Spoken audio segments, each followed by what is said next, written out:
નમસ્કાર મિત્રો, સ્વાગત છે તમારું આપણી યુટ્યુબ ચેનલ પર। તો મિત્રો, જે રીતે ગણેશ ઝેરાસિંહ જાડેજાનો વિવાદ ચાલી રહ્યો છે એ બાબતે દલિત સમાજના આગેવાન અને યુવા ભીમ સેનાના અધ્યક્ષ એવા ડીડી સોલંકી મેદાને આવ્યા છે। મિત્રો, ડીડી સોલંકીએ એક વિડીયો દ્વારા જાહેરાત કરી છે કે તેઓ આવતીકાલે 11 વાગે કલેક્ટરશ્રીને આવેદન આપશે તેમજ મુખ્યમંત્રીને પણ ચેતવણી આપશે।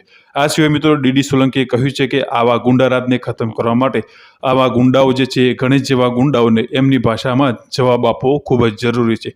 આ માટે ડીડી સોલંકીએ સમગ્ર દલિત સમાજને આહવાન કર્યું છે કે તેઓ મોટી સંખ્યામાં જોડાશે અને ઉગ્ર આંદોલન તેમજ સરકારનો વિરોધ અને ગણેશ ઝેરાસિંહ ગોંડલ જે છે એમનો પણ વિરોધ કરશે। મિત્રો, આવો સાંભળીએ ડીડી સોલંકીએ આ બાબતે શું કહ્યું। મિત્રો, ચેનલ પર નવા છો તો ચેનલને હાલ જ સબસ્ક્રાઇબ કરી બાજુમાં આપેલું બેલ આઇકન પણ દબાવી દેજો।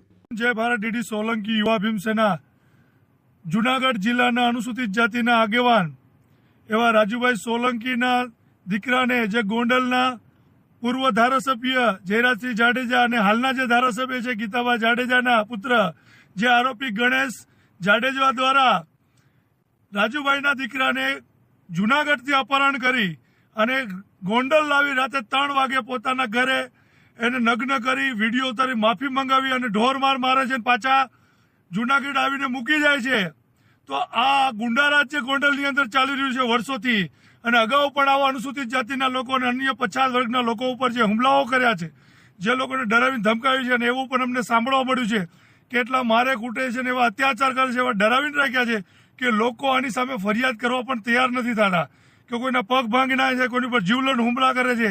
આવા જે બનાવો બની રહ્યા છે, આ તમામ બનાવો રોકવા માટે આ દેશની અંદર ભારતનું બંધારણ, કાયદાઓ, નીતિ નિયમો ચાલે છે, ગુંડારાજ ચાલતું નથી, એનું કાયદાનું ભાન કરાવવા માટે આપણે કલેક્ટર થ્રુ મુખ્યમંત્રીને ચેતવણી પત્ર દેવા માટે સમસ્ત અનુસૂચિત જાતિ રાજકોટ શહેર જિલ્લાના તમામ દલિત સમાજના આગેવાનો, રાજકીય બિન રાજકીય અગ્રણીઓ અને તમામ સંગઠનો, ભાઈઓ બહેનો, ખાસ કરીને ભીમ યોદ્ધાઓને મારું આહવાન છે કે આવતીકાલે સોમવારે 3/6/2024ના રોજ સવારે 11 કલાકે રાજકોટ કલેક્ટર કચેરીએ મોટીમાં મોટી સંખ્યામાં ભેગું થવાનું છે અને આ લોકોને કાયદાનું ભાન કરવાનું છે।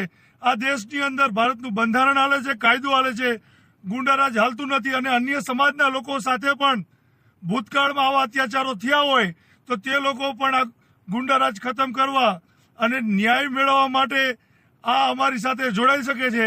જય ભીમ।